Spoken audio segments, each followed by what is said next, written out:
Il dit pour avoir été mon beau. Vas-y, garde-moi le couscous. Madame, Une congolaise, garde-moi le couscous. Jackie, on a commencé. Madame, Monsieur, bonsoir. Bienvenue à ce nouveau panel consacré donc à la journée mondiale de la liberté de presse. Et vous savez tous, depuis cet après-midi, Zen TV se met donc au service de la presse, au service donc de cette journée internationale que nous célébrons tous les 3 mai de chaque année. Dans ce panel qui sera consacré au thème général de la journée, qui est journalisme sans crainte et sans complaisance. Je vais recevoir tout un panel de professionnels des médias, à savoir Jean-Paul Oro, qui est président de l'Union des journalistes ivoiriens de France, Jackie Moifo, journaliste et documentariste, PDG de JMTV et plus plutôt, co-auteur de Ils ont vendu mon frère avec Yannick Mambo. Je recevrai également Prince Bafolo, directeur d'hémicycle d'Afrique.com, premier média panafricain consacré à l'actualité des parlements et conseils municipaux d'Afrique. Et Vanessa Nguema sera notre dernière invitée, journaliste, reporter d'images et community manager. Et pour amener donc ce débat, je serai accompagné de la marquise de Vinza. Donc, c'est avec elle que nous allons animer ce panel, l'avant-dernier avant le panel du soir qui va clôturer donc les célébrations au niveau des Ziana TV de la journée mondiale de la liberté d'expression. Bonsoir mesdames, madame, bonsoir messieurs. Jean-Paul la marquise, avant que je ne donne la parole à nos invités, est-ce que vous avez un mot à ajouter par rapport à l'introduction donc de ce panel? Alors, c'est une année exceptionnelle, l'année 2020, une année difficile où la presse est face au défi du Covid-19, la recherche de l'information, et en plus de ça, la thématique de cette année, qui est le journalisme sans crainte ni complaisance, tombe à pic, la crainte contre le Covid-19 et surtout la recherche de l'information vraie pour pouvoir lutter contre les fake news. Anthony Mouyongi. Merci la marquise. Donc, je donne la parole au président de l'Union des journalistes ivoiriens de France, à savoir Jean-Paul Oro. Rebonsoir Jean-Paul. En tant que journaliste, les mots crainte et complaisance reviennent beaucoup dans l'exercice du travail. Oui, tout à fait. Comme tu l'as évoqué avec la marquise tout à l'heure, le mot crainte et complaisance reviennent à chaque fois dans le travail des journalistes, surtout les journalistes africains, parce qu'aujourd'hui, nous sommes dans une situation où les journalistes sont, je dirais, envahis par beaucoup d'informations. Surtout les journalistes africains, je parle d'eux parce que je les connais, c'est lié à ma culture, ma civilisation et le monde dans lequel je vis. C'est vrai que je vis en France, mais le fait de connaître mes réalités africaines, les journalistes peut-être occidentaux ont beaucoup plus de moyens pour ne pas avoir de crainte, pour ne pas faire du journalisme complaisant. Mais chez nous en Afrique, c'est beaucoup plus aisé d'être complaisant et c'est beaucoup plus aisé d'être craintif parce qu'il y a la pression d'abord des régimes, des gouvernants et aussi il y a la pression aujourd'hui, comme vous l'avez évoqué tantôt dans l'introduction, des réseaux sociaux, des fake news, de l'infoxéos. Donc, je pense que cette période de l'histoire de l'humanité va nous ramener aux fondamentaux de notre métier, c'est-à-dire traiter l'information. Comment recouper une information avec le fact-checking, avec un certain nombre d'éléments de vérification d'une information. Je pense qu'aujourd'hui, nous sommes à un stade où nous avons pensé qu'à un certain moment, Internet et les réseaux sociaux allaient nous aider dans l'exercice du travail. Aujourd'hui, nous nous rendons compte que cet outil-là nous ramène aux fondamentaux même de notre métier de base, c'est-à-dire au journalisme traditionnel. Comment recouper une information quand on l'a. Pour beaucoup, je disais excusez-moi, je suis un peu long, je disais à des jeunes journalistes qui m'appelaient souvent ces temps-ci, je leur disais, j'ai dit, une source n'est pas une information. Exactement. Une source est un indice. Doit se vérifier. Une source est un indice, une piste pour mener son enquête et aller trouver l'information. On t'appelle, tu dis non, on m'a appelé de l'hôpital, c'est une source sûre, c'est la dame. Il dit non, ce n'est pas une source. Une source est une source, certes, mais ce n'est pas une info. L'info, c'est quand, à terme de toi, ton enquête, de toi, d'avoir recoupé l'info avec un certain nombre d'éléments que tu as, à partir de là, quand tu sors de tes tuyaux, c'est une information. Donc voilà, c'est pour dire simplement, pour l'instant, pour moi aujourd'hui, ces événements-là nous ramène à la réalité, aux fondamentaux de notre métier. Et je pense que c'est le moment de rappeler ça à chaque fois et nous-mêmes de l'intérioriser, d'en faire une statue.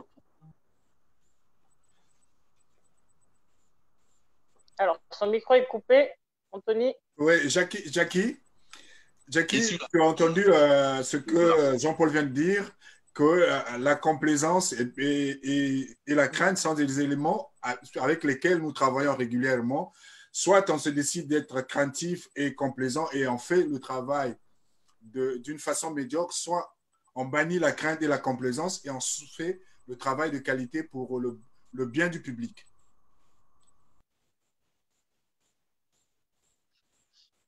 Jackie? Ah, on a perdu Jackie. Bon, en attendant qu'on retrouve Jackie Mwafo, je me tourne du côté de Prince Mapolo. Prince, en tant que directeur d'hémicycle d'Afrique.com, vous êtes amené à croiser des personnalités. Est-ce que dans l'exercice de ce métier, la crainte et la complaisance ressortent? Est-ce que vous montrez fort pour que l'information soit vraie au niveau du public ou bien vous tentez de tricoter pour faire plaisir à ces personnes-là? Bonsoir Anthony, bonsoir à tous et merci de m'avoir convié à ce panel-là. En tout cas, je suis très heureux de participer à ce débat. Alors, effectivement, mais ce n'est pas seulement en tant que directeur que je rencontre des personnalités. Hein. À la base, en tant que journaliste, je suis emmené à rencontrer énormément de gens, des personnalités. Je pense que tous les journalistes, même ceux qui ne sont pas directeurs, même ceux qui ne tiennent pas à un média, sont amenés à rencontrer des personnalités. Et notre métier, l'éthique personnelle déjà, et ensuite la déontologie de notre métier, nous oblige à ne pas être complaisants, sinon on ne fait pas de l'information, sinon on bifurque vers la communication simplement ou vers le propagandiste. Donc à la base, ça fait partir du b.a.-ba du métier, de faire son travail sans complaisance. Donc je pense que là, l'UNESCO vient juste rappeler les valeurs et les fondamentaux de notre métier. Et donc pour répondre directement à ta question, Anthony, moi je ne bifurque pas parce que je rencontre des personnalités, je rencontre, certains sont devenus des amis, mais ça ne m'empêche pas de faire mon travail de journaliste, de raconter les faits et de dire la vérité. Ouais, mais justement. Mais en fait, à quel moment vous mettez une frontière, en fait, une limite, parce que, comme vous l'avez dit, ils deviennent au final vos amis.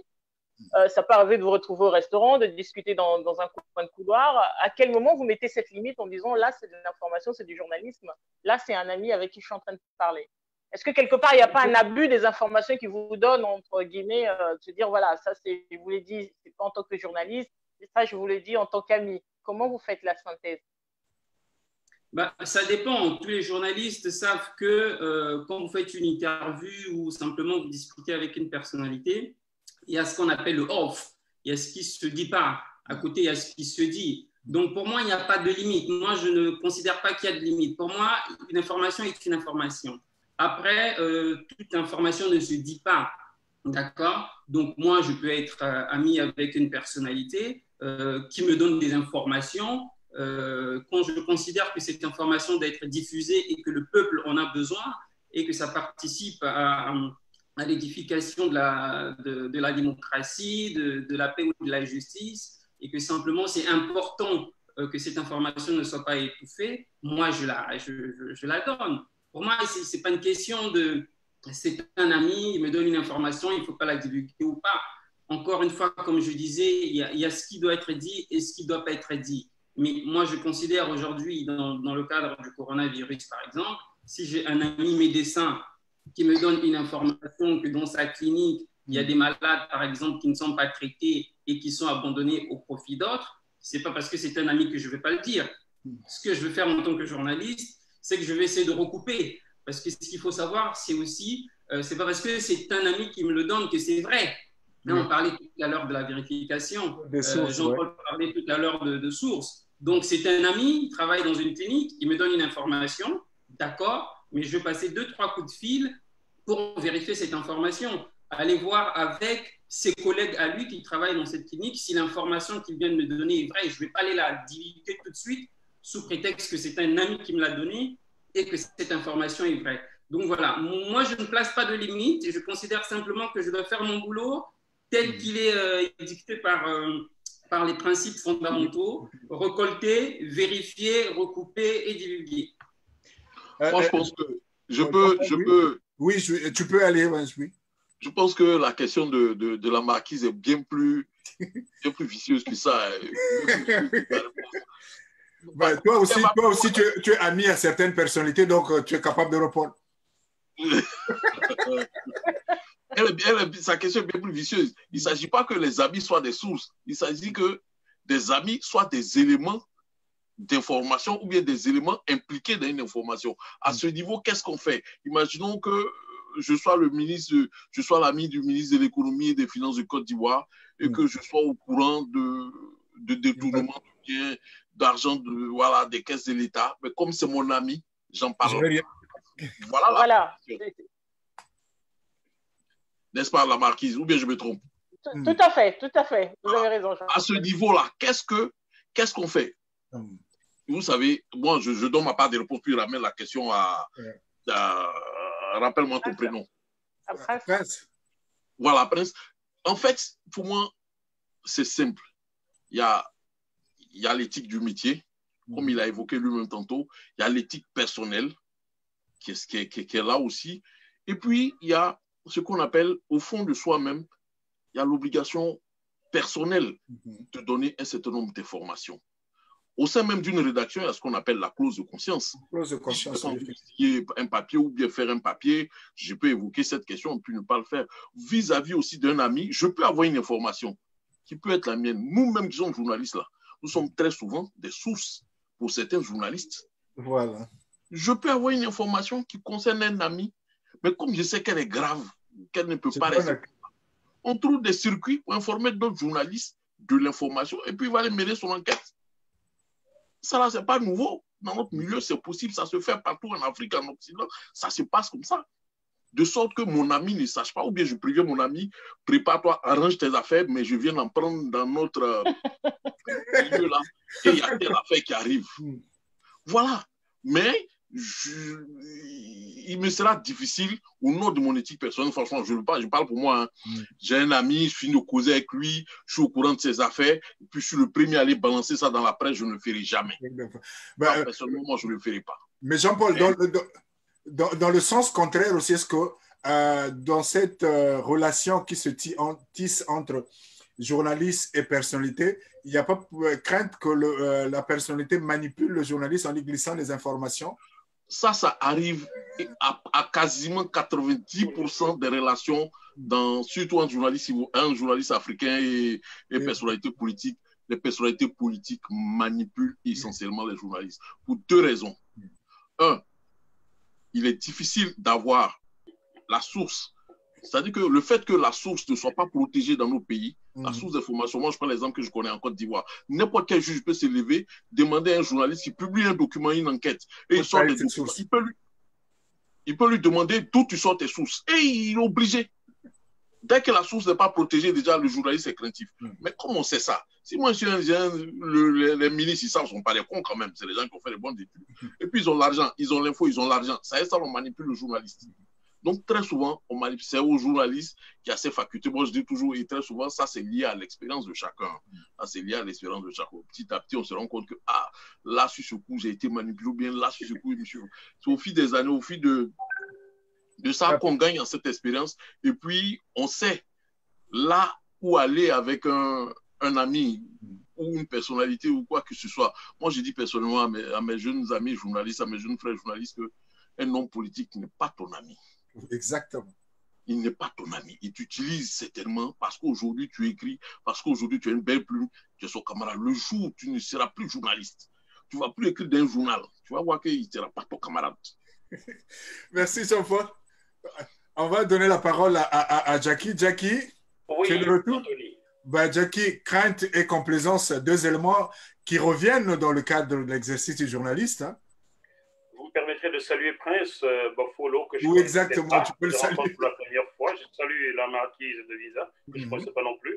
Je ne salue pas Jean-Paul qui me refuse son attiqué tout le temps. Et salut à toi, Anthony, qui garde ton sakasaka aussi, tu ne m'en donnes jamais. Donc, vous me permettrez de prendre la parole en saluant quelqu'un qui s'appelle Rossil Otuna, avec ce qu'il vient de vivre au Congo et qui rentre en plein dans ce que nous débattons aujourd'hui. Je vais aussi dire que j'ai une pensée très forte pour Robert Kiefer et surtout Norbert Zongo, que j'aimais beaucoup, des gens qui ont payé de leur vie ce qu'on nous appelons aujourd'hui la liberté de la presse. Pour revenir à ta question, Anthony, il est extrêmement difficile de faire son métier de journaliste aujourd'hui quand on n'est pas rigoureux avec soi-même. Je vis cela, vous devez vous en rendre compte. Vous savez que je connais bien le Gabon et je naquis au Cameroun et je suis journaliste français, pas camerounais, avec la culture occidentale. Voilà. Beaucoup les choses en Afrique. Alors, lorsque je vais interviewer des hommes politiques blancs, ils vont à moi le journaliste africain. Ils oublient que j'ai la même culture que ceux formés ici. Lorsque je vais interviewer un Camerounais, un Gabonais, un Congolais, ils vont à moi l'Africain, alors que j'ai une culture totalement occidentale. Il y a un vrai conflit là-dedans. Et ces jours-ci, je suis confronté à de graves problèmes. Je viens de perdre un ami, un ancien grand footballeur camerounais. Quelqu'un est arrivé sur mon plateau pour une émission et en déroulant l'émission, le nom de ce grand footballeur est cité. Alors, par amitié pour lui, je me dois de lui passer un coup de fil, lui dire, mon gars, voici telle situation. L'angle du sujet, ce n'était pas toi. L'angle du sujet, c'était le Cameroun qui est devant le tribunal aux États-Unis, devant le CIRDI. Mais ton nom y a été cité et tu es mis en cause. Il y a même plainte contre toi au pénal à Paris. Est-ce qu'on peut en parler et voir comment essayer d'arranger les choses? Mais non, le gars ne veut pas en parler, mais derrière, il envoie des gens me dire que si jamais je diffuse cette émission-là, c'est que je lui ai planté un couteau, un poignard dans le dos. Alors, Anthony, Prince, la marquise, Jean-Paul, lorsque vous recevez quelqu'un en émission, vous devez faire votre travail, vous informez les gens. Vous n'allez pas taire que le Cameroun est en ce moment devant le CIRDI, ce qui est gravissime. On parle là quand même d'1 milliard de dollars. Alors, dois-je protéger mon ami et ne pas diffuser l'information? J'ai jugé qu'il fallait laisser 1 semaine, 10 jours supplémentaires à mon ami pour qu'on en parle. Il n'a pas voulu en parler. J'ai diffusé l'info et j'ai perdu l'ami. Mais j'ai la conscience tranquille car j'ai fait ce qu'il fallait vis-à-vis de cet ami-là. Vous comprenez? Il est aujourd'hui très, très difficile pour nous de faire notre travail dans la mesure où, oui, il faut joindre les deux bouts pour beaucoup d'entre nous.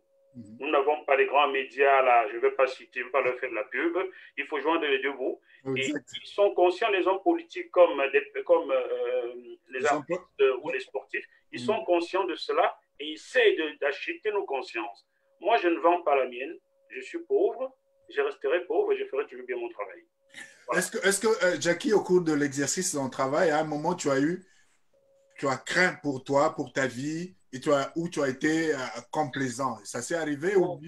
C'est-à-dire, on a un moment de cas de conscience de réfléchir. Est-ce que je fais plaisir à un ami? Est-ce que je fais plaisir, je respecte la déontologie, je donne l'information? Oui, ben, je viens de vivre cela ne fait même pas un mois. Je me suis dit, est-ce que je respecte la déontologie ou je fais plaisir à un ami? Je vais vous dire, lors de la CAN, de la Coupe d'Afrique des Nations 2008, ce même ami avait fait des déclarations fracassantes sur l'équipe nationale du Cameroun. À l'époque, j'ouvrais la chaîne Vox Africa. Je recevais ce jour-là Jafet Ndoram et Mourad Moutawakil du Maroc. Ouais, on a mis le sujet sur mon conducteur. J'ai dit, ce monsieur est mon ami, on ne débattra pas de lui sur mon plateau. Là, je n'avais pas été professionnel, je le reconnais. Et on n'a pas débattu. Donc, j'ai mis ma tête à prix. Vous maintenez ce nom-là dans mon conducteur, je me lève, je m'en vais, vous choisissez quelqu'un d'autre pour présenter l'émission. Ce n'était pas professionnel, mais je ne vais pas le faire toute la vie. Revenons sur ta question, est-ce que j'ai été menacé? Oui, mon cher Anthony, on s'est rencontrés l'année dernière, à la fin du mois l'année dernière, je crois, le 29 juin 2019. Sachez que le 30 juin, qui était un dimanche, j'étais invité quelque part. Si j'y étais allé, j'aurais été empoisonné. On mentionne un régime d'Afrique centrale que je ne citerai pas, qui m'a proposé beaucoup d'argent. Je n'ai pas voulu prendre, j'ai refusé beaucoup d'argent J'ai pu m'acheter 2 appartements à Paris. Je me suis dit non, je ne me vendrai pas et ma tête a été mise à prix. Donc j'ai échappé à un empoisonnement il y a moins d'1 an. Et en 2006, j'avais déjà échappé à 2 fusillades. Olivier Nogo, qui est sur Vox Africa, pour vous en témoigner, nous tournions à l'époque les filières africaines de la prostitution et j'ai risqué ma peau. Ce n'était pas en Afrique ou en Afghanistan, c'était en Europe. Vous voyez, c'était en Belgique et c'était en Hollande. Ensuite, j'ai été séquestré avec Olivier Nogo au Cameroun, nos passeports retirés la même année. En 2013, j'ai été de nouveau séquestré à Libreville. Il a fallu les interventions de Laurent Fabius, de mon ami Jacques Bouty ici. Donc, c'est tous les jours, en fait. Je sais que la mort n'est jamais très longue. Exactement. Mais est-ce que Jackie, quelque part, vous ne dites pas il est temps que je prenne ma retraite? Parce que quelque part, il y a la vie familiale aussi en parallèle et se dire à chaque fois être séquestré, menacé au péril de sa vie, vous angoissez votre entourage. Est-ce que vous mettez sur la balance de se dire ça vaut le coup de continuer ou il est temps d'arrêter? Je n'ai pas choisi ce métier pour lancer des défis aux gens. Je l'ai choisi parce que je l'aime, parce que visiblement c'est ce que je sais faire lui. Est-ce que j'en changerai un jour? J'en sais rien.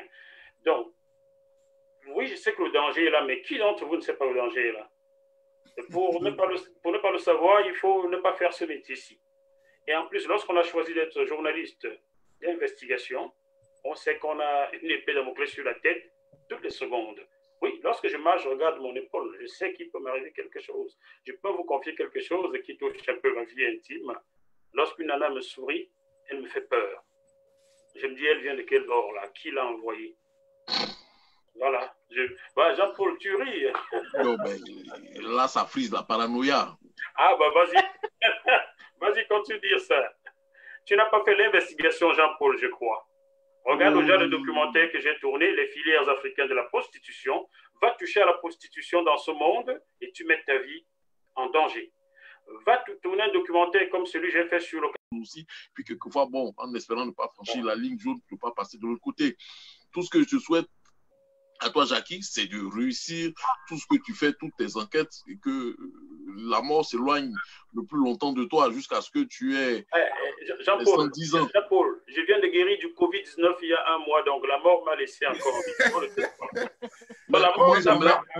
On met un visage, enfin, Jackie, parce que les gens ont l'impression qu'il n'y a pas de personnes guéries de cette maladie. Toi, tu as une preuve vivante que le Covid peut être vaincu. Justement, en parlant du Covid, le secrétaire général des Nations Unies, donc à l'occasion de cette journée, a dit qu'il fallait faire attention il y a une épidémie plus dangereuse que le Covid-19, c'est la désinformation. Voilà. Donc, pour dire que beaucoup d'informations fausses circulent depuis qu'on est dans cette période de confinement et dans le prochain rapport de l'UNESCO qui sera publié dans 2 jours, il est dit que près de 42% de 178 millions de tweets liés à la pandémie ont été produits par des robots et que 40% de ces messages n'étaient pas fiables. Alors, Jean-Paul, Prince, Jackie, pendant cette période de confinement, pendant cette période de coronavirus, comment vous travaillez concrètement? Est-ce que vous êtes en stand-by? Est-ce que vous continuez à travailler puisque maintenant, avec l'outil technologique que nous avons à notre possession, nous pouvons même travailler de notre chambre? Je prends la parole, je coupe Jean-Paul. Pardon, Jean-Paul, parce que tu as trop parlé. Toi, Ivoirien, tu parles beaucoup. Bon. Comment je travaille? Il faut dire que tous mes déplacements ont été annulés. Je devais être aux États-Unis, à Georgetown, pour tourner une série d'émissions en mars. Annulé. 48 heures avant que Donald Trump, le voyage est tombé à l'eau. En avril, je devais être à Dubaï, encore tombé à l'eau. Et vous savez, je tourne mes émissions régulièrement ici sur GMTV+. Avec le confinement, tout annulé. Je ne connaissais pas cet outil que nous utilisons aujourd'hui. J'ai fait sa connaissance il y a peu de jours, donc j'ai déjà tourné 2 émissions. Et je compte sur toi, Anthony, pour faire le déplacement ici, m'expliquer comment tout ça se fait. Invite-moi.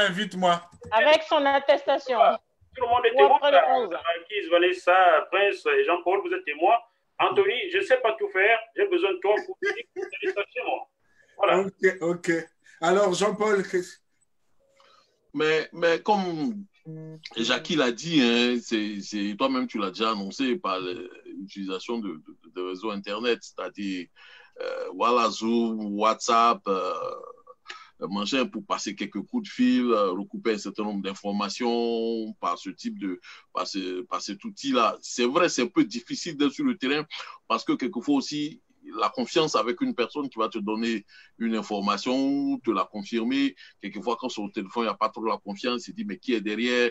Est-ce que je ne suis pas enregistré? Parce que quelquefois, maintenant, c'est la crainte, celui qui veut te donner l'info. Est-ce que, mon frère, tu ne m'enregistres pas, hein, parce que moi, je ne veux pas que mon nom sorte. Il y a tous ces éléments. C'est vrai que cette situation rend la chose un peu plus difficile, mais en même temps, elle rend la situation intéressante.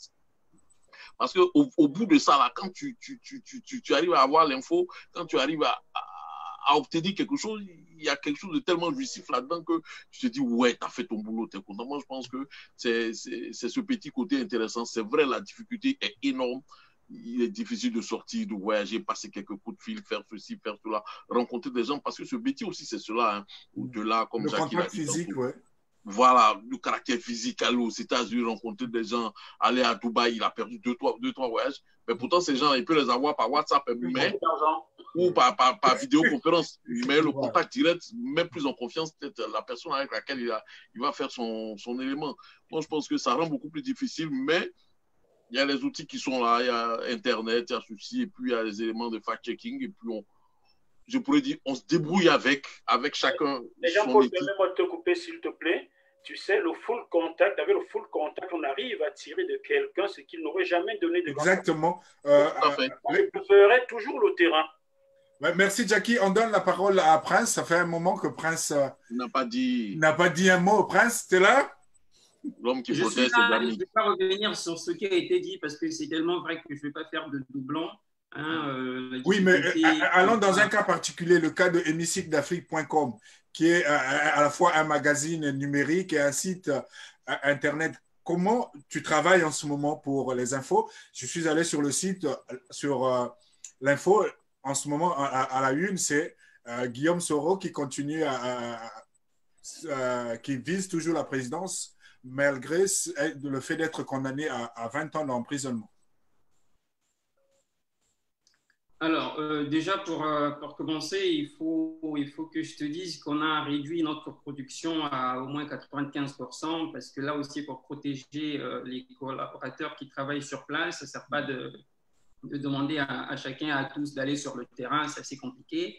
Donc, on a vraiment réduit notre production. Le cas de Guillaume Soro, donc ça, c'est notre correspondante qui a couvert, enfin, qui a fait un papier depuis la Côte d'Ivoire. Donc, c'est très difficile de travailler en ce moment. Mais ce que je voulais relever, et Jean-Paul le disait en tout début, c'est que la crise du Covid-19 nous ramène aux fondamentaux de notre métier du journaliste. On a beaucoup de désinformation, tu l'évoquais tout à l'heure, mais c'est dans ce contexte-là, justement, que les uns et les autres doivent comprendre. D'abord, les journalistes doivent bien faire leur boulot. Ensuite, nos lecteurs, nos téléspectateurs, comprendre lesquels sont fiables et lesquels ne le sont pas. Parce qu'il y a tellement de désinformation, il y a beaucoup de théories conspirationnistes sur la création du virus, etc. Donc, ça va dans tous les sens. Il y a de folles rumeurs. L'important aujourd'hui pour les journalistes, c'est vraiment maintenant de bien faire leur travail, de sorte que avec toutes ces rumeurs, avec toutes ces informations qui vont dans tous les sens et qui créent la psychose, qu'aujourd'hui, les populations, nos lecteurs, sachent, en se disant par exemple que si je vais sur le média de Jean-Paul, si je vais sur le média de Vanessa ou de Jackie, ben, j'aurai la vraie information. Donc pour moi, c'est un élément capital, c'est un élément important. La crise va permettre aux uns et aux autres de comprendre finalement quels sont les médias crédibles, quels sont les médias fantaisistes. Donc, on devrait, en tant que journaliste, en profiter de cette crise-là pour faire notre boulot dans les normes, de sorte que entre guillemets, je n'ai pas envie de dire n'importe quoi, mais en tout cas, ceux qui font leur travail de façon pas professionnelle soient reconnus et que les fantaisies soient démasquées. Ça, c'est très important.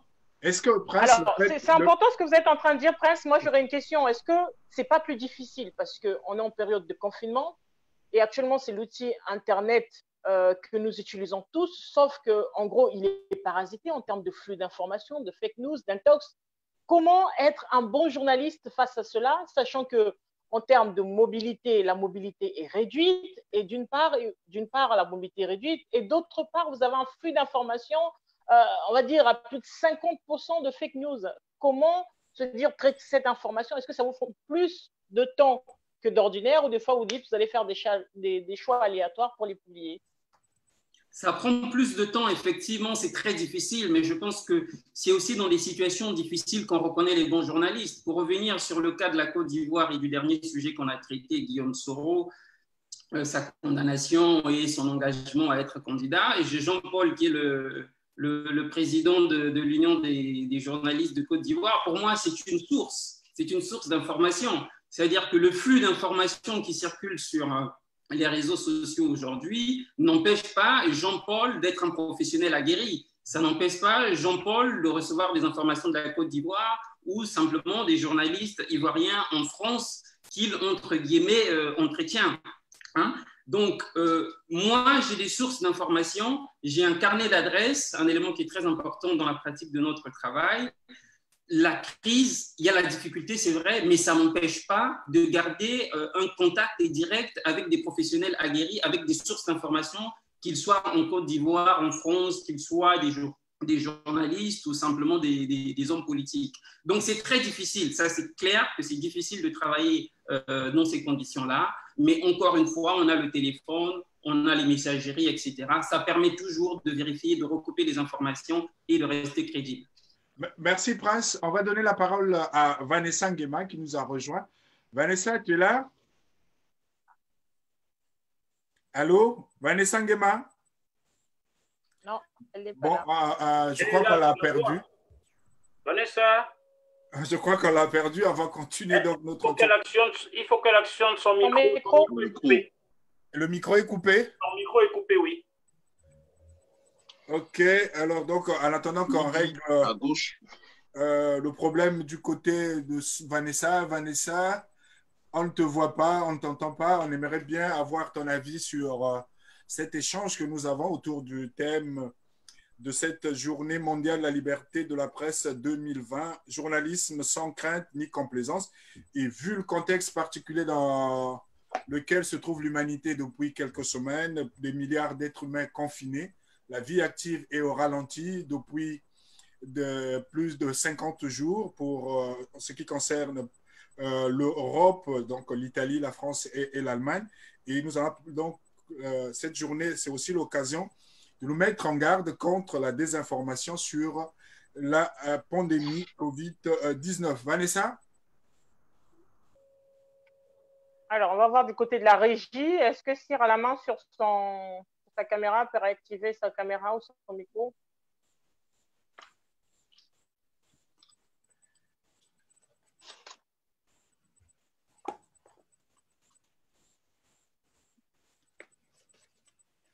Bon, on va continuer. Apparemment, Vanessa.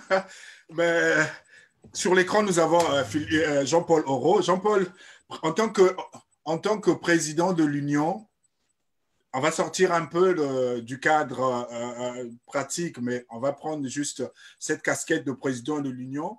Est-ce que dans le cadre de président de l'Union des journalistes de Côte d'Ivoire installés en France, il vous arrive de regarder le travail des autres, de distiller de conseils ou bien des avertissements quand vous sentez que l'information donnée n'a pas été donnée dans le respect de la déontologie ou de l'éthique? Bon, c'est pas si je peux dire malheureusement ou heureusement, notre association n'a pas cette vocation coercitive ou contraignante, mais elle a une obligation d'informer ou de rappeler un certain nombre de nos confrères aux règles de notre métier, au code de notre métier de journaliste. C'est vrai qu'il arrive des fois que des nôtres balancent notre information. Eux, au sein d'une plateforme, nous leur rappelons les manquements liés à l'article qu'ils ont produit ou à l'élément vidéo, au reportage qu'ils ont fait pour dire voilà, ceci a manqué. C'est arrivé quelquefois ici à Paris. Et certaines fois, des informations que nous ramenons d'Abidjan. Vous savez, j'aimerais te prendre un exemple rapidement. Hein. Excuse-moi, comme Jackie le dit, je parle beaucoup. dans la communauté on ivoirienne. Dirait que comme tu es journaliste, bon, tu as le droit de parler beaucoup. Je disais, on a perdu dans la communauté ivoirienne ici à Paris, on a perdu un cadre de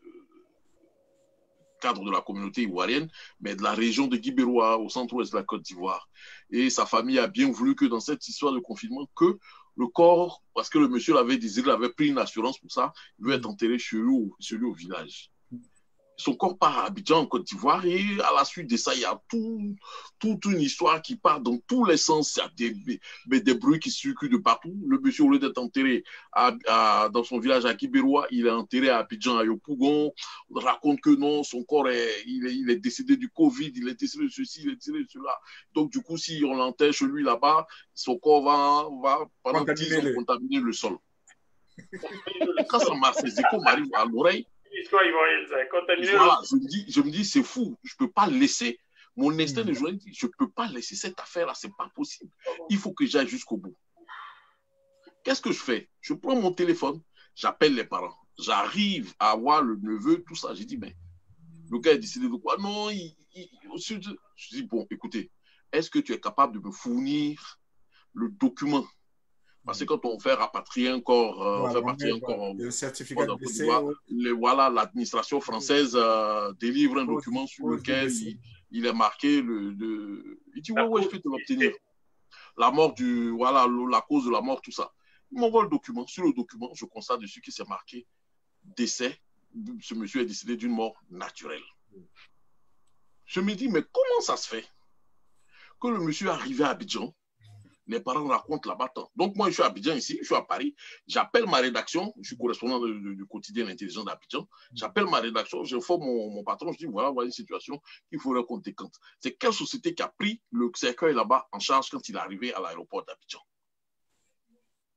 Donc, on mène l'enquête, on se rend compte qu'en réalité, c'est une société dont pour l'instant, je t'ai sorti dans les journaux, une société pompe funèbre, Sopufu, qui récupère le corps à l'aéroport d'Abidjan et qui va directement à Yopougon l'enterrer dans une commune d'Abidjan. Et non, qui ne va pas à Guibéroua. J'ai dit, mais comment ça se fait? Donc, on me dit, mais comment ça se fait? Le monsieur, moi, j'ai le document ici où il devait être enterré, c'est dans ses dernières volontés.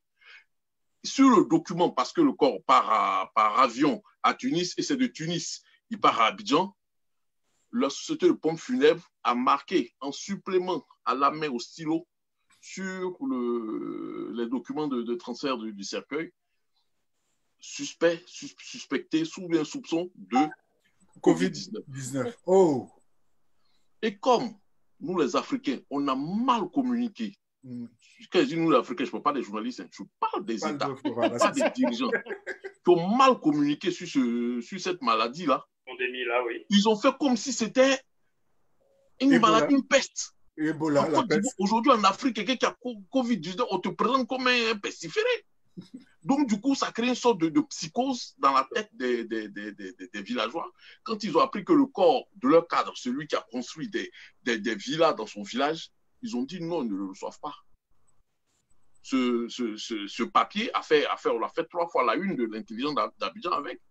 Aujourd'hui, ça a permis, d'une certaine façon, ce truc-là, de rétablir la vérité, comment le corps arrive à Abidjan, les personnes qui ont intervenu là-dedans, pour ne pas que ça parte à Guibéroua, tout ça.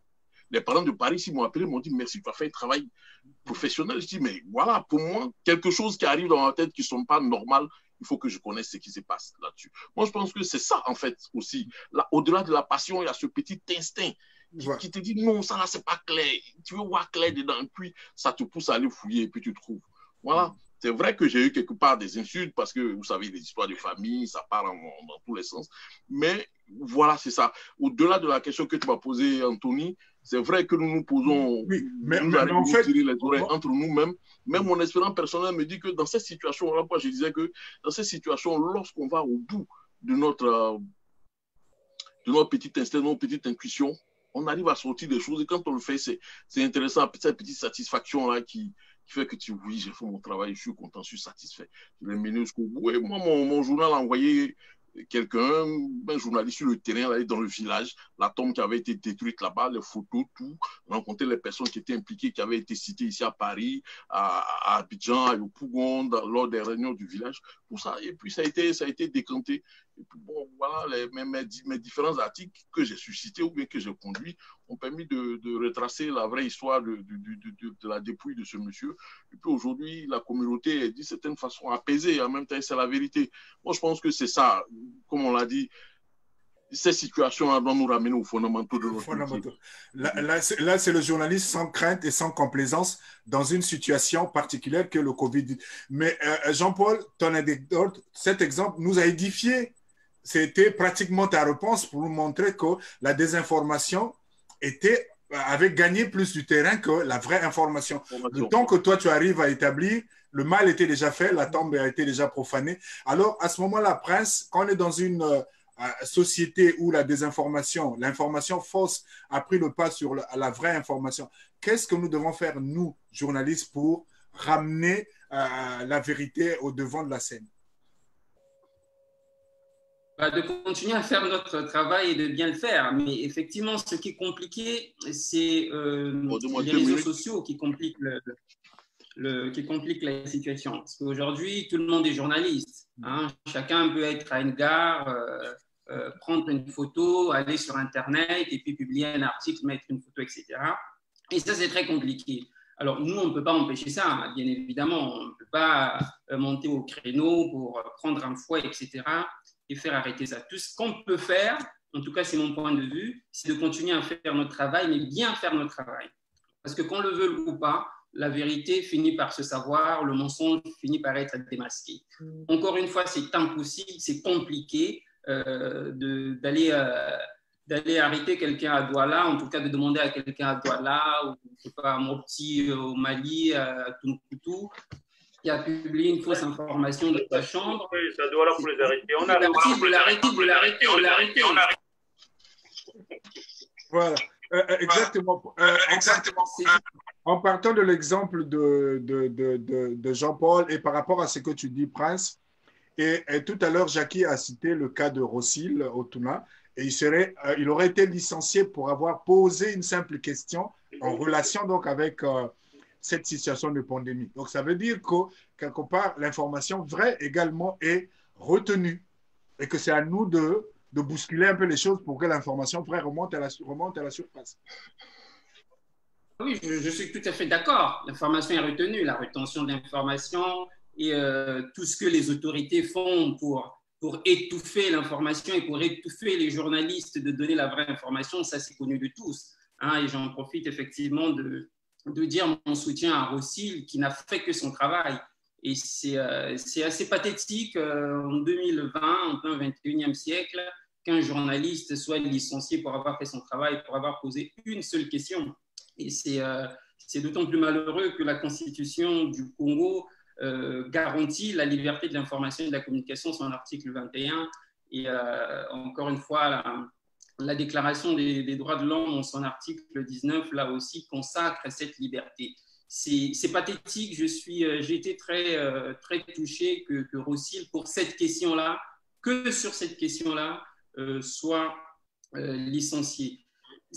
Mais bon, Rossil, il a fait son travail. Le problème, c'est qu'on manque aussi de solidarité dans notre profession. C'est-à-dire qu'on a toujours tendance, à un moment donné, de penser que ça n'arrive qu'aux autres. Rossil, il était viré.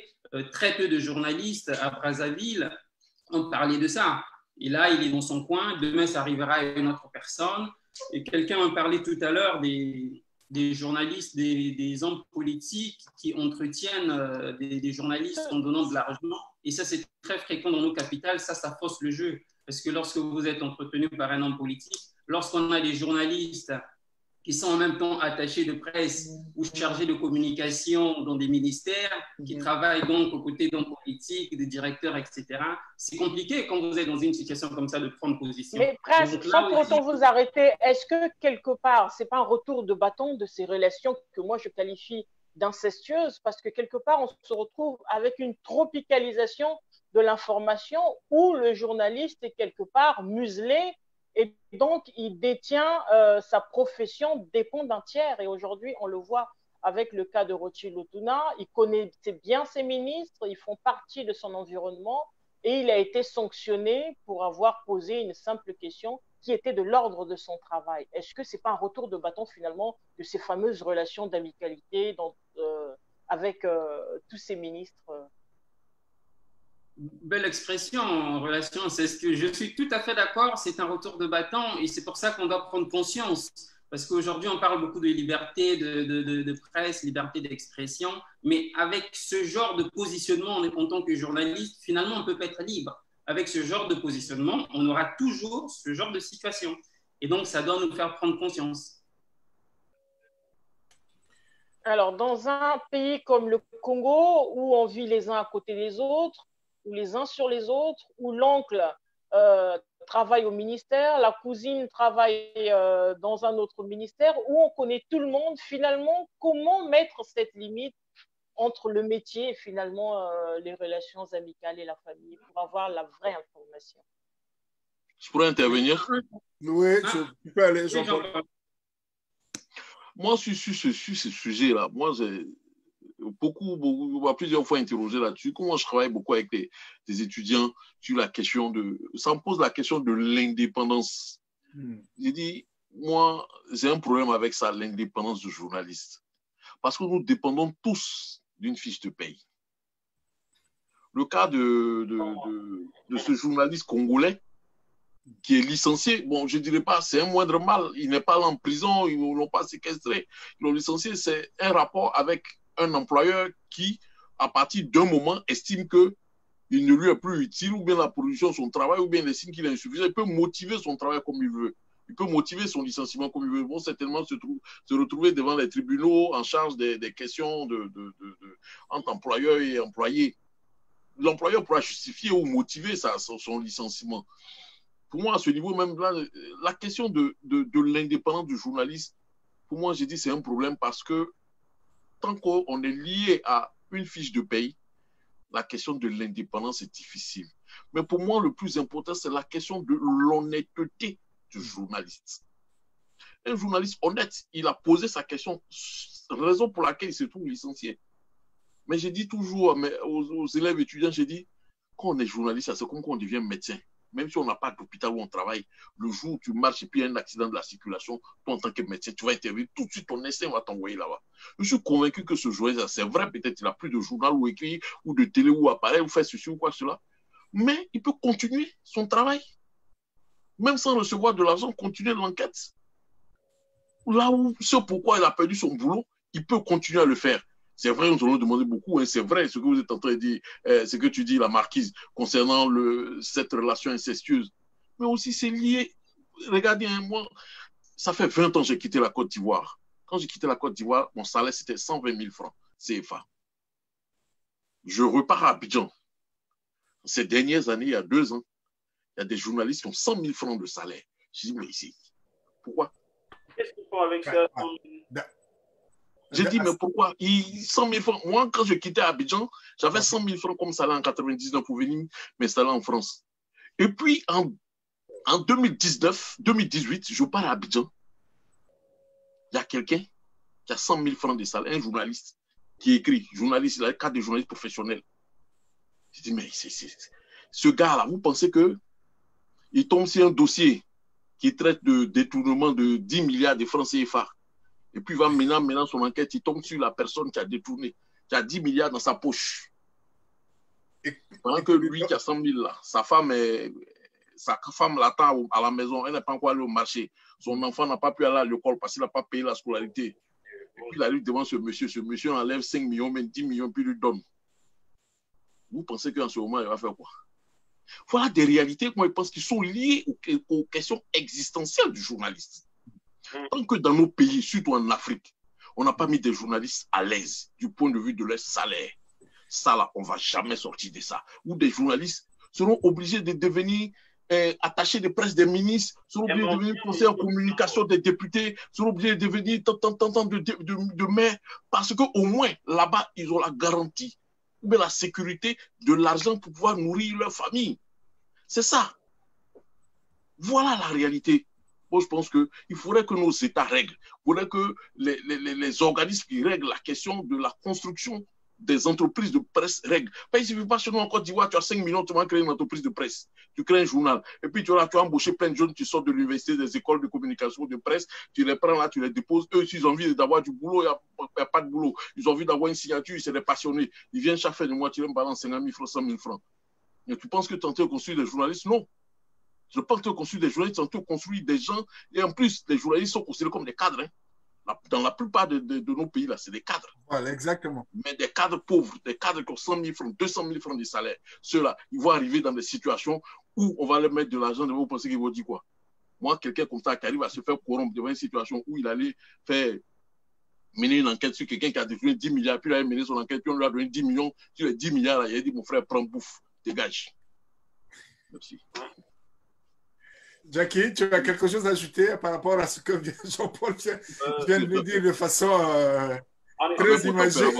Nous qui vivons ici, nous avons la chance de pouvoir vivre. Même lorsque nous n'avons pas de revenus avec des minima sociaux, nous pouvons nous contenter de cela et faire du vrai journalisme. Mais ceux qui vivent sur le territoire là-bas ont déjà cette pression du salaire, comme dit Jean-Paul, ont la pression familiale et la pression politique. Je connais dans un pays que je ne vais pas citer, mais suivez mon regard, une chaîne de télé qui fait bien son travail, mais il y a quelques jours, j'ai dû dire que des pressions sont venues de très haut pour que 2 journalistes présentateurs qui étaient en verve, qui font bien leur boulot, soient mis en quarantaine.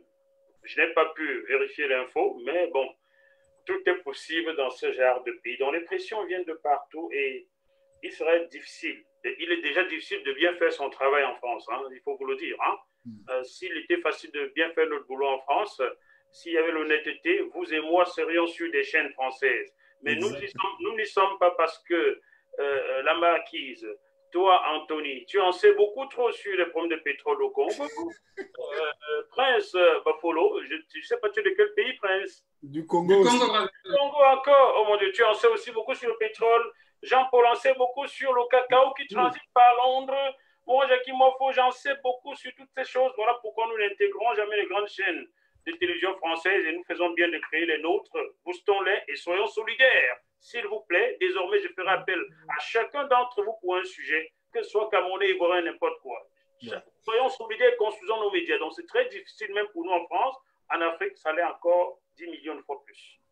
Tout à l'heure, on a évoqué l'absence de solidarité entre journalistes et Jean-Paul a souligné un aspect important au niveau de la rémunération, que les journalistes sont dans une précarité, disons-le, notamment sur le continent, puisque en 20 ans, alors que Jean-Paul, en quittant la Côte d'Ivoire, avait 120 000, 20 ans après, il vient trouver un confrère qui gagne moins que ce qu'il gagnait 20 ans plus tôt. Donc, ça aurait pu être le triple ou le quadruple du salaire qu'il avait normalement en 20 ans, mais ça a baissé un tout petit peu de... C'est l'histoire de l'enfant qui grandit avec ses distants. Voilà. Donc, on a l'absence de solidarité et ces éléments-là, Prince Buffalo, conduisent finalement à la crainte et à la complaisance. Oui et non. Moi, j'aime beaucoup m'appuyer sur, au-delà de la déontologie qui peut être bafouée par les professionnels, j'aime beaucoup m'appuyer sur l'éthique personnelle. Moi, j'ai une éthique et je m'appuie sur mon éthique qui s'appuie, elle, sur mon éducation. J'étais correspondant d'Afrique à 24 au Congo. J'ai, à ce titre, interviewé plusieurs personnalités. Une anecdote, j'ai interviewé une personnalité, un homme politique, qui a d'ailleurs été, alors je ne vais pas donner plus de détails pour ne pas le mettre mal à l'aise, qui, à la fin de l'interview, une interview qui a duré 13 minutes, je préparais un focus sur le changement ou non de la Constitution. À l'époque, on parlait encore de changement ou non, ce n'était pas certain. Et qui, à la fin de l'interview, a sorti de son sac une grosse enveloppe pour me donner de l'argent, qui m'a tendu cette enveloppe. Et je lui ai dit que je ne voulais pas prendre cet argent. Et donc, il m'a dit, mais pourquoi? Ce n'est pas pour te corrompre, tu peux faire ton sujet comme tu veux, mais bon, je voulais quand même te payer les déplacements. Et donc, je lui ai dit, oui, mais non, mais j'ai le déplacement, j'ai ma voiture qui est garée dehors, donc il n'y a pas de problème. Il dit, oui, mais tu peux compléter le carburant. Il dit, non, Voilà, j'ai assez de carburant, moi, il n'y a pas de problème. Il dit non, mais ne le prends pas mal, je sais que vous, les journalistes internationaux, vous ne prenez pas de l'argent. Mais pour moi, ce n'est même pas une question de journaliste international. Pour moi, c'est simplement une question d'éthique. Je n'ai pas pris cette enveloppe. Ce sujet est passé donc 2 jours après sur Africa 24. Donc, le monsieur a été vu partout aux États-Unis, etc. Et 2 jours après, il m'appelle et il me dit, est-ce qu'on peut prendre un petit déjeuner ensemble?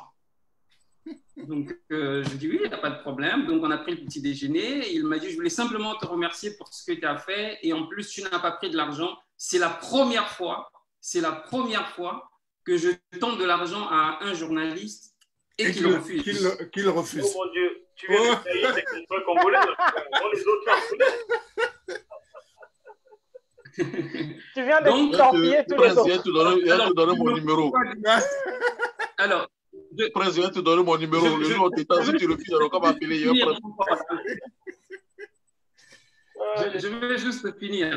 Je ne me couvre pas d'une casquette de journaliste honnête, des plus honnêtes, etc. Mais simplement, je pense que l'éthique personnelle est très importante. Il y a des journalistes qui n'ont pas d'éthique.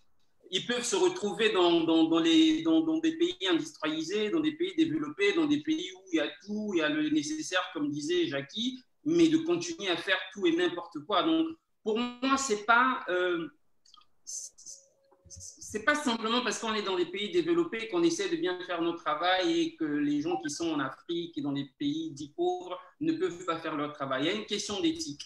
Je pense, et j'ai aussi beaucoup de collègues, l'exemple que moi je viens de prendre, je ne suis pas le seul à l'avoir fait.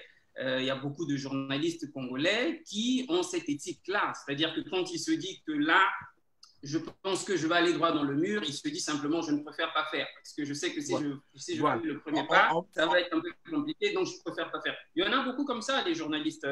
En parlant d'éthique, tu as fait ton bac 2 fois, là. Tu as fait le rattrapage, je pense.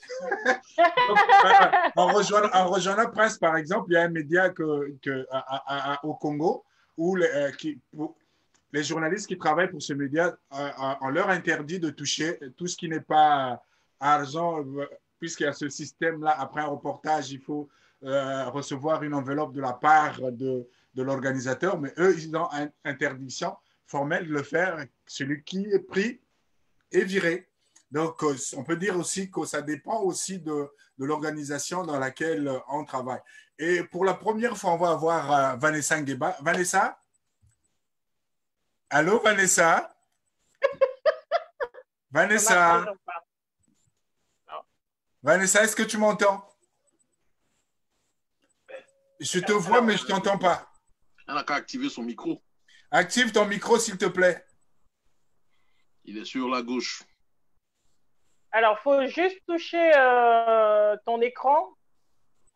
Vanessa, si tu nous entends, touche ton écran, tu vas voir le micro qui va sortir quelque part. En rouge, puis tu cliques sur le rouge, il revient, il redevient blanc ou vert. Vanessa est en train de manger le petit poisson qu'on a donné au Gabon aux habitants, là. La petite carpe, là. Bon. Ça, c'est des fois les aléas du direct. Là. Oui, là, on t'entend. Bon, ok, le son, ça va. Tu m'entends, Vanessa? Oui, très bien. Bon, avec toi, on va revenir un peu rapidement sur le thème, c'est journalisme sans crainte et sans complaisance. Alors, Vanessa, ce sont des éléments qui sont comme des épées qui tournent autour de nos têtes, la crainte, la complaisance. Comment tu arrives à travailler dans cet environnement où souvent on est menacé, souvent on est tenté d'être complaisant parce qu'on attend des services de part et d'autre?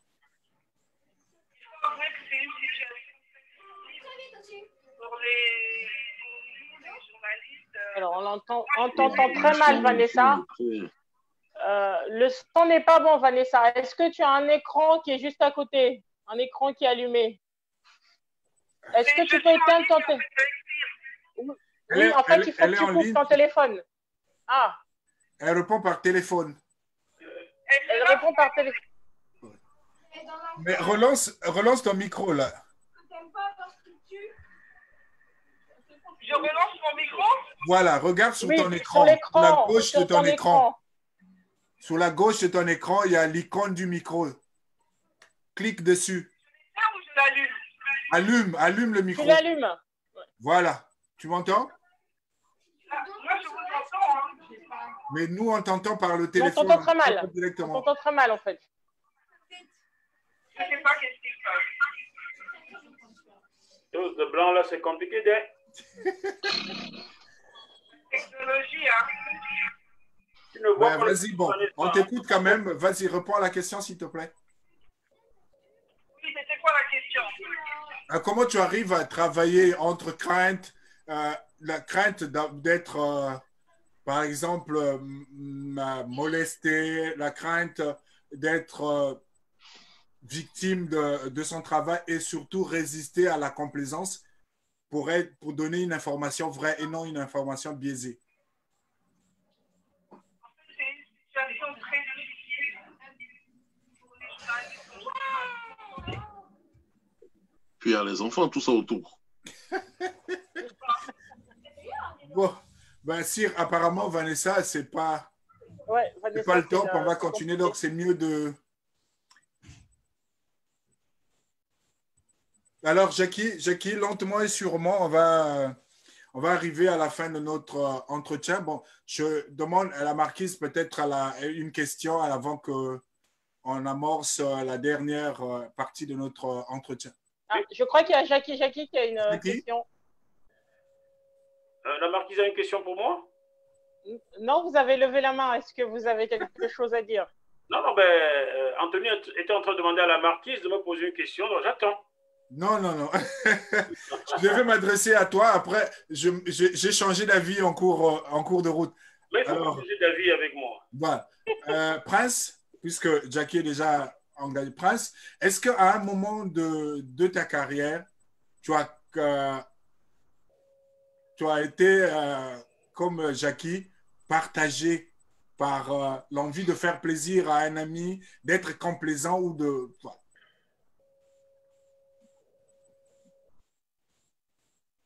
Je pense que j'ai déjà été complaisant. J'ai déjà fait des choses pour faire plaisir à quelqu'un que je connaissais, mais c'est resté dans le strict cadre du traitement de l'information. C'est-à-dire que je peux connaître un ami ou un ami d'un ami qui m'appelle pour me dire « Tiens, moi, j'ai telle information, j'ai envie de passer pour annoncer tel ou tel autre sujet, ou pour parler de mon livre, ou pour parler de ci ou de ça. » Enfin, les exemples sont multiples. Je le fais pour faire plaisir, mais je le fais dans le strict cadre, c'est-à-dire que je ne viens pas raconter du mensonge. Ce qu'il dit, si c'est vrai, si je veux moi le mettre en valeur par le biais de ma profession, je le fais.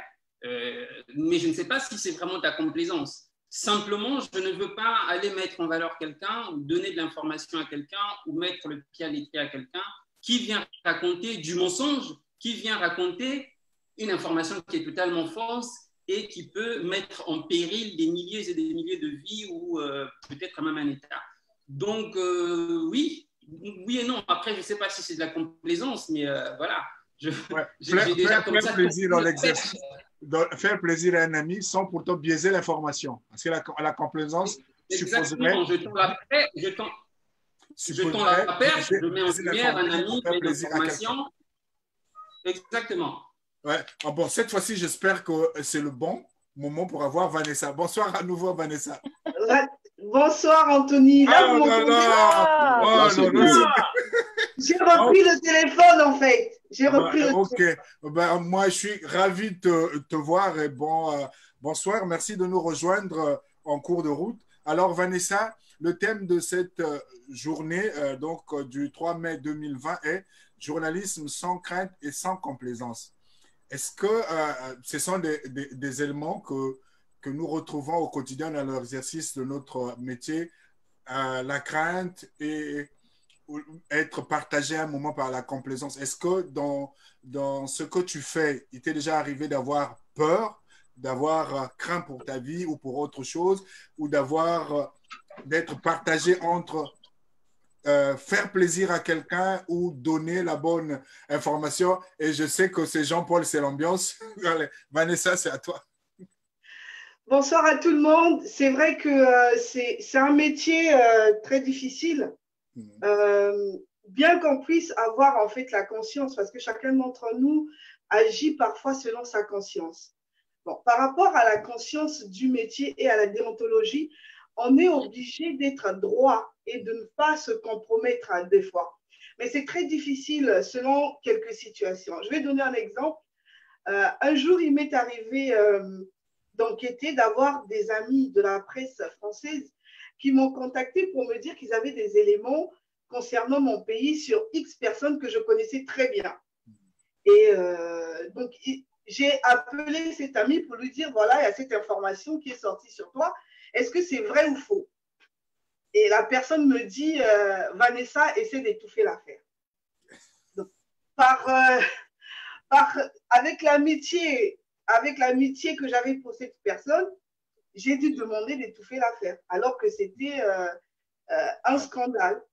Donc, c'est une situation très difficile. Beaucoup d'entre nous, on a du mal de fois à intégrer des chaînes. Moi, par exemple, j'ai du mal à intégrer certaines chaînes par rapport à la ligne éditoriale en fait, de la chaîne qui ne correspond deux fois pas à mes valeurs, ce qui fait que deux fois, je n'adhère pas. Donc, c'est vraiment un couteau à double tranchant. Est-ce que quand tu as eu à le faire, comment tu t'es senti au fond de toi en étouffant l'affaire alors que ça aurait été le métier exigeait que tu mettes l'affaire sur la place publique? On a perdu Vanessa. Oh, on a encore perdu Vanessa. Allô, Vanessa? Mais c'est quoi le problème là-bas? Jean-Paul aussi est perdu. Il vient de couper son micro là. Non, j'ai remis mon micro. Je l'avais coupé à cause du bureau qui m'a donné. Jean-Paul, j'ai une question pour toi de la part d'un téléspectateur qui nous suit, qui dit ceci. À l'écoute de ta théorie sur l'exemple de 10 milliards, confirmes-tu qu'il est impérieux pour un journaliste d'avoir des entrées suffisantes avant de se lancer pour éviter les enveloppes qui réduiraient la pertinence de son travail? Je répondrai oui.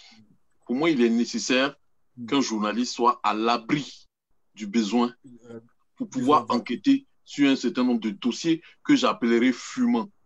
Franchement, nous sommes des êtres humains. Il ne faudrait pas qu'on prenne le journaliste comme un surhomme. Ce n'est pas un surhomme, hein. Il n'est pas en dehors de la société, il est dans la société. Il va faire ses courses comme tout le monde au supermarché. Il n'a pas une remise particulière pour dire que non, toi tu achètes la bouteille de lait à moins 50%, pendant que tout le monde l'achète au prix fixé sur l'étagère. Il achète le lait au même prix pareil que tout le monde. Il achète les couches au même prix pareil que tout le monde. Il paye la scolarité de son enfant au même prix que tout le monde. Pourtant, il a un statut de cadre dans sa société. Voilà ce pourquoi je dis un journaliste qui est dans une situation pareille. Et si vous avez remarqué, au-delà même de la situation de corruption dans laquelle Dieu le pose, mettez-le dans une situation où il vit avec les grands du monde. Moi, il m'est arrivé quelquefois, ma fille me dit clairement, elle dit, mais papa, quand elle voit les photos avec les personnalités, que je fais, mais toi, tu connais lui. Tu es un grand type. Et il dit, non, tu ne vois pas ton papa qui est ici. Je suis avec toi à la maison. Pourquoi tu imagines que je suis un grand type? Ma fille qui a 17 ans, 18 ans, elle s'imagine que je suis un grand type. Imaginez à un enfant pareil, tu ne structures pas sa morale, tu ne structures pas sa mentalité. Parce que cet enfant, mais une personne qui a ce type de mentalité-là, se retrouve dans un milieu où il parle à des présidents, où il parle à des princes, il parle à des rois, à des ministres, à des députés. Ce sont ceux-là qui sont ses amis. Mais à un moment, il va penser qu'il est pareil qu'eux. Il parle avec eux. Il se retrouve dans les mêmes restaurants qu'eux. Il se retrouve dans les mêmes... Le jour, ils ne seront pas là. Il va vouloir aller dans ce restaurant-là. Il va vouloir aller prendre le café dans cette brasserie. Il va vouloir aller séjourner dans cet hôtel où ce député ou ce maire l'a logé. Et ça, là, ça pousse un certain jour. Voilà pourquoi, pour moi, je dis, il est exigeant. Il est important qu'un journaliste soit à l'abri du besoin. Jackie l'a évoqué tout à l'heure, tantôt, il a dit, nous avons l'avantage ici à Paris, en France, parce que nous avons un certain nombre d'avantages, minima sociaux qui nous permettent de vivre, je dirais, décemment. Voilà pourquoi il y a certaines situations dans lesquelles nous pouvons dire non, et d'autres situations, peut-être nous allons dire oui, mais. Donc, pour répondre à la question du téléspectateur, pour dire simplement que je ne le dis pas le cœur heureux, hein, Mais je dis à ce jeune journaliste qui a 100 000 francs, qui se retrouve devant quelqu'un qui le corrompt sur un dossier de 10 milliards, qui le corrompt à 10 millions, je dis, bon, écoute, vas-y, prends, tu ne pourras pas. Voilà, je lui dirai, prends. Je suis navré, mais prends. Parce que si tu ne prends pas, quand tu vas rentrer à ta rédaction avec ton papier, c'est ton patron qui ira prendre les 10 millions. C'est le patron qui va prendre les 10 millions. C'est ton patron qui ira prendre les 10 millions. Voilà la réalité de nos entreprises de presse en Afrique. Voilà la réalité. Et c'est ne change pas.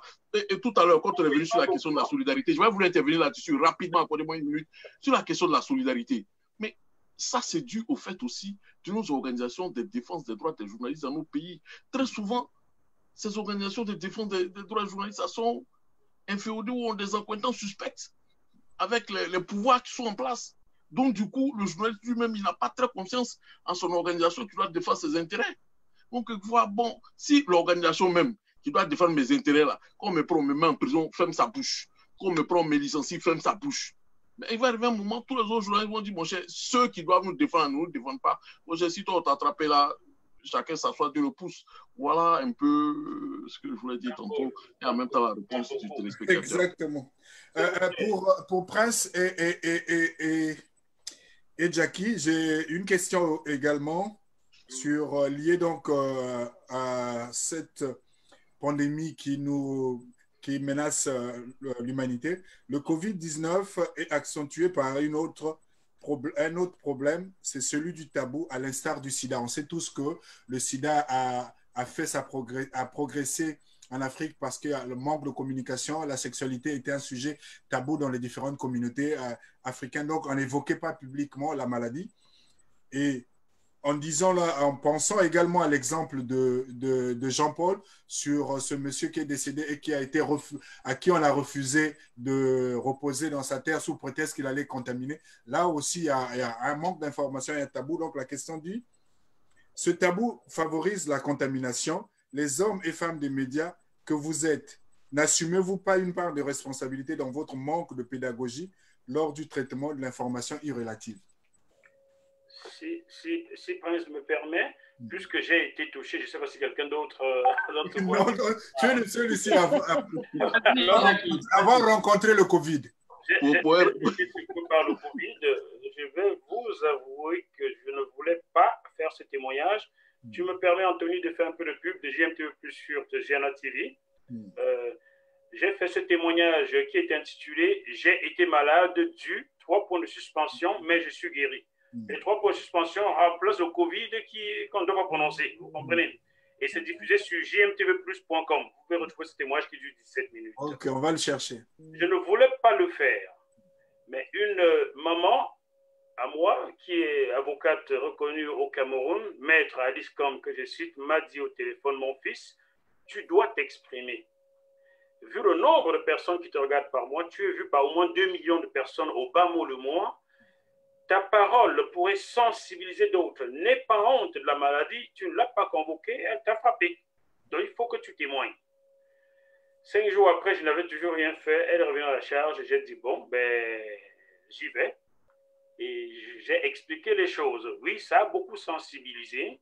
J'ai reçu au bas mot 2000 sollicitations en un mois, par téléphone, par WhatsApp, par Facebook, par email. Chacun voulait savoir comment je me suis soigné. Surtout, je me suis soigné à base des feuilles. Il faut que je le dise. Hein, je sors de l'hôpital, on m'a testé positif, mais on me fait une ordonnance avec un paquet de Doliprane. Je me dis, ben, il y a une semaine, un médecin m'avait donné une ordonnance d'un paquet de Doliprane et je suis tout malade. J'ai balancé à côté et comme j'étais revenu du Cameroun il y a 4 bonnes années avec des feuilles que j'avais gardées dans un coin de mon congélateur, je les ai sorties. C'est comme si tu savais. Je me suis mis à boire et la fille avait tombé le soir même. Donc j'ai fait mon témoignage. Si les gens veulent me rejeter, ben, c'est eux qui seraient stupides, pas moi. Mon témoignage était pour sensibiliser, pour dire aux gens, cette maladie-là est réelle, ne vous amusez pas. Vous me permettez de verser une larme que vous ne verrez certainement pas. Hier, il y a 2 ou 3 jours, les autorités camerounaises ont décidé de déconfiner et d'ouvrir les bars. Les écoles sont encore fermées, les bars sont ouverts. Alors, on manque de matériel dans ce pays-là. On n'a testé personne. Les gens tombent et meurent tous les jours. On a rouvert les bars. Je ne vous dis pas, vous verrez toujours dans des boîtes de nuit, les bars, les gens s'embrassent et tout et tout. Je crains l'hécatombe. Prince, Jackie a été testé positif, il en a guéri. Et si n'eût été l'intervention de cet avocat, Jackie n'aurait pas fait son témoignage. Est-ce que ça ne rejoint pas l'inquiétude du téléspectateur en disant que nous aussi, à notre image, à notre niveau, nous ne diffusons pas l'information, nous ne faisons pas bien la sensibilisation? Je suis d'accord avec l'internaute qui a posé la question. Nous avons une grande part de responsabilité. Il faut le reconnaître. Je ne sais pas si c'est une faiblesse, mais en tout cas, il faut le reconnaître. Il suffit de regarder les journaux et les chaînes de télévision en Afrique aujourd'hui, du Cameroun au Congo, en passant par le Bénin. Vous avez de la première minute du journal à la 15 ou 20e minute des dons, des informations, des associations qui viennent donner On ne parle même pas du virus en lui-même. On vient vous dire l'association Intel a donné ci, on vient vous dire le ministre a fait tel don. On a une part de responsabilité dans le traitement, parce que vous n'êtes pas sans oublier que le journalisme repose sur le triptyque informer, éduquer et distraire. Mais dans l'éducation, il y a la sensibilisation. Mais quand on dit aux gens, lavez-vous les mains, est-ce qu'on explique pourquoi on doit se laver les mains? Est-ce qu'on explique qu'on doit se laver les mains parce que quand le virus se pose là, quand vous ramenez votre main à la bouche ou sur les narines, qui sont les deux canaux principaux de transmission, vous pouvez être contaminé. Vous dites aux gens, lavez-vous les mains, mais ils ne comprennent pas vraiment. Moi qui suis journaliste, j'ai été obligé de faire des recherches, pourquoi on doit se laver les mains, pourquoi, etc. Tout ça, c'est pourquoi. La distanciation, pourquoi on nous oblige d'avoir cette distanciation. Vous savez bien qu'en Afrique, la proximité culturelle, on n'est pas habitué à être distants les uns des autres. Donc, c'est bien de parler de ces mesures, mais c'est bien d'aller en profondeur dans le fond et de sensibiliser. Moi, je trouve qu'on sensibilise très peu. Nous, journalistes, il faut le reconnaître, on a une part de responsabilité. On parlait de Rossil tout à l'heure qui a été viré du journal, juste pour terminer. Rossil, il a été viré du journal, pourquoi? Parce qu'il a posé simplement la question, pourquoi on ne voit pas les malades? Pourquoi on ne voit pas les salles dans lesquelles on traite les malades et pourquoi on ne voit pas les témoignages des gens qui sont guéris? Ça veut dire qu'il était dans cette optique-là. Simplement, au journal, on ne nous montre pas les salles où sont les malades de Covid. Et ça fait quoi? Ça provoque quoi dans l'imaginaire des téléspectateurs? Mais on nous donne des chiffres, on nous dit on atteint tel chiffre, mais on ne voit pas les personnes. Donc, ça provoque le fait que les gens deviennent de plus en plus sceptiques, ne croient pas, continuent à dire c'est la maladie des Blancs, les Africains ne peuvent pas être atteints parce que le virus résiste au soleil, toutes ces informations-là. Si on ne montre pas les malades, si on n'a pas des témoignages de gens comme Jackie, on ne croira pas. Et malheureusement, nous, les journalistes, mais ce n'est pas seulement pour le Covid-19, c'est généraliste. Regardez les informations, ce que nous on fait à la télé, qu'est-ce qu'on montre aux gens? Moi, je m'amusais une fois dans le cadre de l'écriture d'un livre à poser la question à des jeunes de 10-12 ans. Qu'est-ce que tu aimerais faire quand tu serais grand? C'est quoi ton rêve? Et 9 sur 10 m'ont dit, je vais être président, je vais être ministre, je vais être député. Pourquoi? Parce que quand vous regardez les informations, simplement, on ne vous montre que ces gens-là. On ne vous montre pas un entrepreneur qui a réussi, qui a créé une start-up. On ne vous montre pas, je ne sais pas moi, un économiste. On ne va pas faire les portraits d'un économiste. On ne va pas faire le portrait d'un pilote pour montrer, voilà comment il pilote. On ne suit pas des gens comme ça. On ne montre que des députés. Et qu'est-ce que ça crée encore une fois dans l'imaginaire? On a l'impression que pour réussir dans la société, il faut être député, il faut être ministre, il faut être président. Simplement, mais c'est ça que nous montrons à la télé, c'est ça que nous montrons à nos jeunes, à nos enfants, c'est ça que nous renvoyons. On ne montre pas des gens qui ont réussi simplement en étant entrepreneurs ou en étant simplement maraîchers. Il y a des gens qui vivent bien, plus ou moins en tout cas, simplement en faisant de l'agriculture. Mais est-ce qu'on montre des gens qui ont réussi en faisant de l'agriculture? Et comment voulez-vous que dans la société, des gens aient envie de faire de l'agriculture, que les jeunes aient envie de repartir à la terre, quand de la première minute à la 50e minute du journal, on montre des conférences de presse des députés, on montre des conseillers municipaux. Ou, voilà, nous, on a une part de responsabilité. Je suis d'accord avec cet internaute, et ce n'est pas seulement pour le corona, c'est de façon générale. Et en période de crise, on se rend compte que les ministres ou les députés peuvent donner 100 millions, 50 millions à l'État. Ils n'ont pas travaillé. Oui, Jean-Paul. Oui, à ce sujet, moi, j'aimerais dire d'abord merci à l'internaute qui a posé cette question. Il a posé une question avec le mot qu'il faut. Hein. Il a utilisé le thème de pédagogie.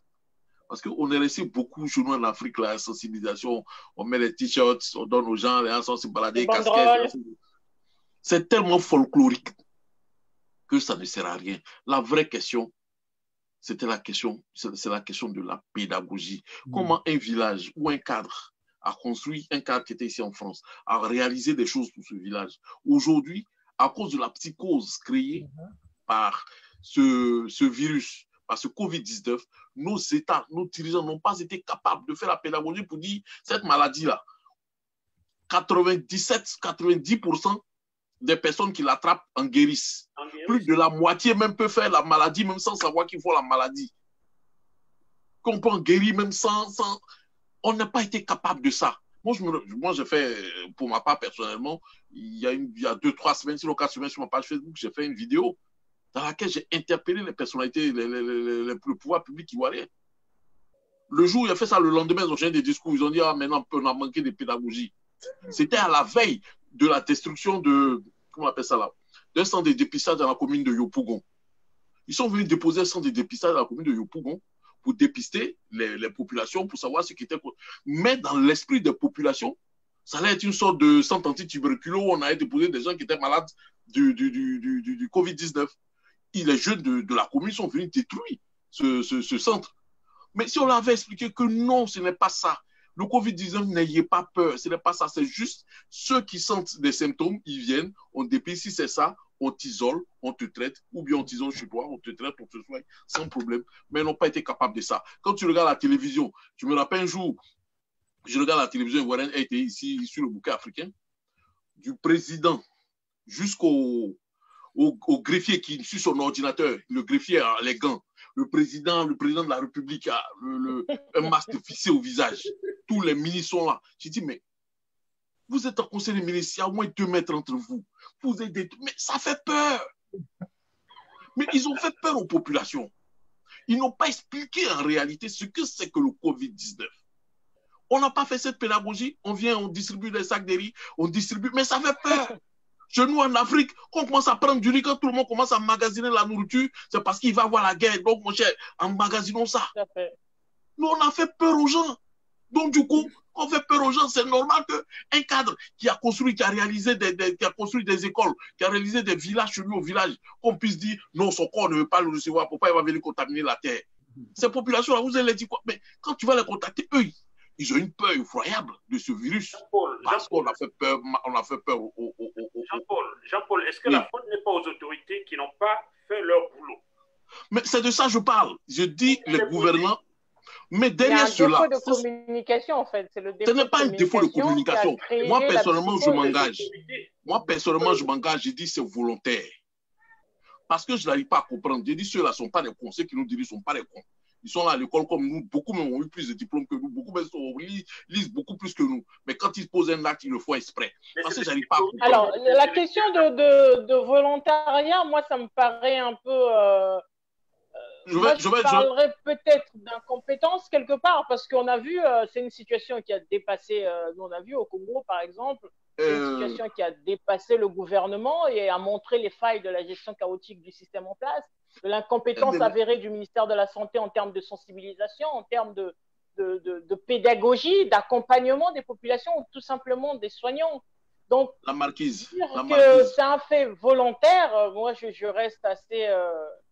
Je le dis parce que voilà où je veux pousser le bouchon. Regardez ce qui se passe aujourd'hui en Afrique. Les gouvernements sont en train de dégager des milliards. On a dégagé 1000 milliards ici. On a dégagé 3000 milliards ici. 300 milliards. Ça correspond à quoi? Ça va où? Non. Voilà. Ça correspond à quoi? On ne sait même pas où ça va. Mais ils nous disent, on a dégagé 300 milliards pour tant, on a dégagé 500 milliards pour tant, on fait ça. Comme les populations sont dans la peur, véritablement personne ne sait où c'est. Nous allons assister, après cette crise sanitaire, à une grosse crise économique, parce que ça va être un grand moment de blanchiment d'argent, un grand moment de détournement d'argent dans nos pays africains. Parce qu'il suffit d'aller prendre 300 milliards ici, on prend 100 millions, on distribue, on achète des seaux d'eau, on achète des sacs de riz, quelques bidons d'huile, on va distribuer là, par-ci, par-là, on dit, oh, on a agi pour les... Je vous promets que c'est ce qui va arriver en Afrique. Après cette crise sanitaire, si on ne fait pas attention, au mois de l'été passé, à la rentrée prochaine, il va y avoir des émeutes de la fête dans tous les pays africains. Il va y avoir des émeutes de la fête dans tous les pays africains parce que ces chefs d'État-là sont en train de se diriger, sont en train de profiter de cette situation que nous ne comprenons pas tous, dans laquelle on nous a tous embobinés parce qu'eux nous ont mis tous dans la peur. On est là coincés chacun sur lui et ils profitent tranquillement de la situation. Je n'ai pas des éléments, je balance comme ça des choses assez fortes, mais je suis convaincu parce que j'ai des prémices, parce que j'ai des indices. Les gens sont en train de profiter de cette situation-là pour véritablement faire de grosses opérations de blanchiment d'argent, pour faire de grosses opérations de détournement de deniers publics. Et ça, là, on prend garde. D'ici la fin de l'été prochain, à la rentrée prochaine, vous allez voir ce qui va arriver chez nous en Afrique. Madame, messieurs, nous sommes pratiquement à la fin de notre entretien. On va faire un dernier tour de table. Donc, je remets la parole à la marquise pour nous amener progressivement vers la conclusion. Alors, pour arriver à la conclusion, moi, j'avais une question pour tous nos panélistes. Il y a eu l'avant-Covid. Vous avez vos habitudes en tant que journaliste. Il y a eu la période de confinement qui nous remet en place, on va dire, qui vous remet face à votre métier et la question de savoir qu'est-ce qui va se passer après le déconfinement. Prince Bafolo, après le déconfinement, quelle est votre vision de votre métier?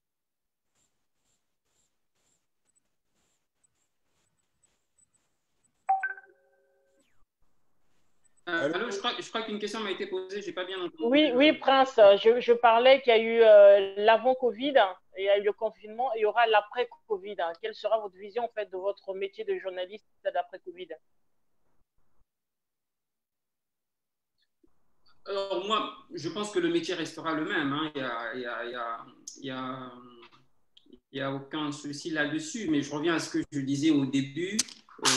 Ça doit nous permettre, mais en tout cas, moi, j'ai commencé à me remettre en question, de m'appuyer de plus en plus sur les b.a.-ba de mon métier pour, encore une fois, démasquer les fantaisistes. Parce que là, ça a vraiment révélé que les fake news ont pris le devant.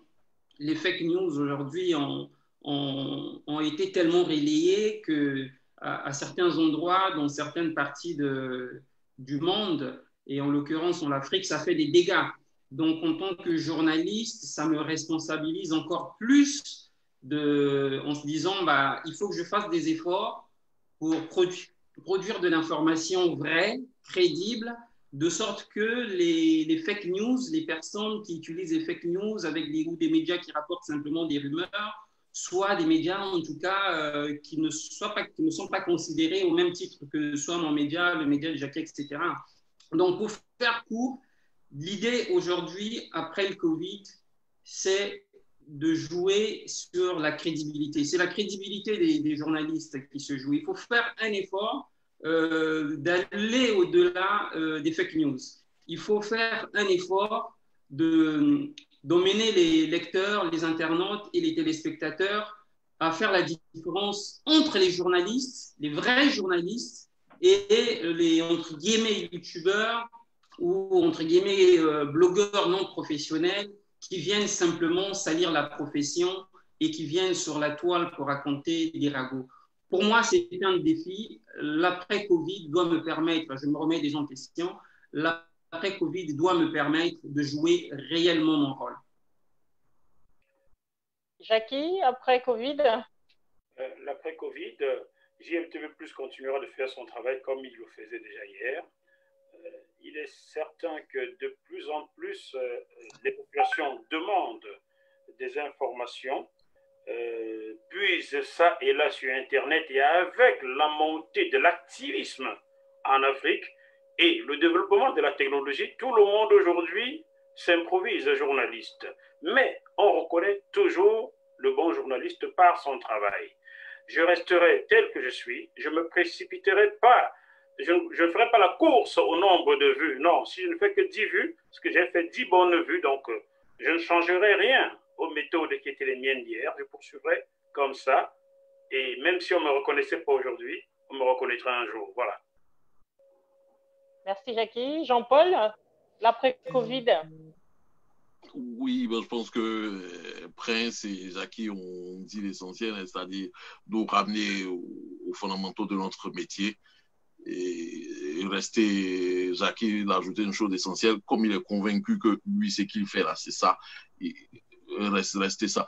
Moi, j'ai une chose essentielle que j'ai tirée de l'intervention lors de cette conversation de Prince, ce que Prince a dit. Il a dit une chose essentielle, l'éthique personnelle.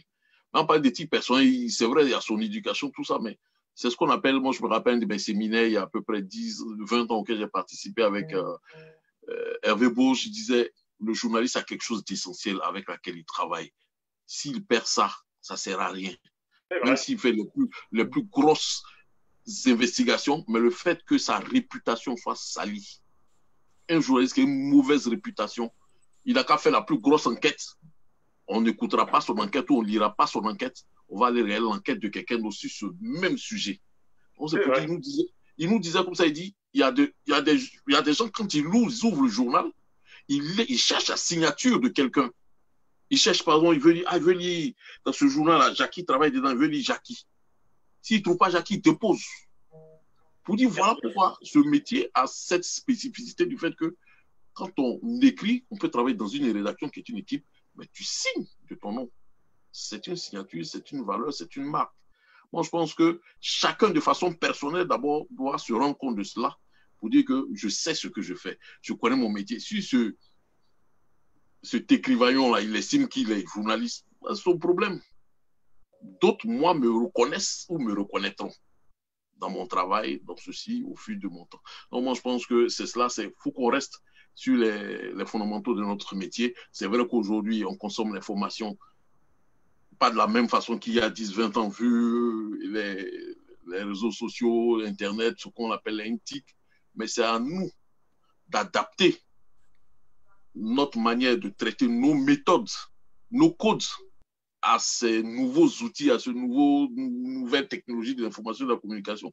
Mais ce n'est pas ces nouvelles technologies de l'information de transformer nos codes et nos règles de fonctionnement et de travail. Donc, moi, tout souvent, ce que j'ai dit en face de mes deux illustres confrères, leur dit, franchement, j'ai appris beaucoup auprès de Prince et de Jackie. Lui, il a sa fougue naturelle et son entrain qui est contagieux. Et c'est pas fini. Tu as donné l'âge de ta fille, là, donc c'est le moment d'apporter cola. Merci. Moi, tu me dois cola de l'autre, là, tu ne te souviens pas.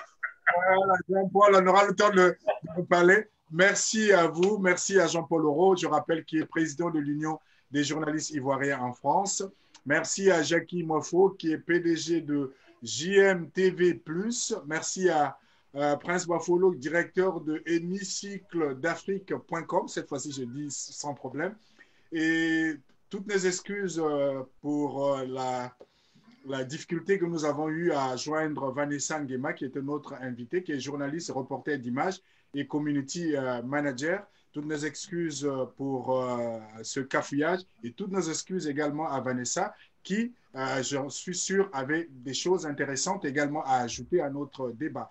Merci à vous d'avoir suivi donc, cet échange de ce nouvel panel à l'occasion de la journée de la liberté de la presse 2020. Je remercie aussi, je vais pas l'oublier, la marquise de Vinza qui a été avec moi dans ce panel pour échanger avec vous autour du thème 2020 qui était journalisme sans crainte et complaisance. Et on a parlé également du journalisme de la désinformation dans le cadre du Covid-19. Vous savez tous que le monde vit au ralenti depuis plusieurs mois à cause d'un virus appelé Covid-19. Merci la marquise, merci Prince, merci Jean-Paul et merci Jackie. On se retrouve prochainement pour échanger toujours.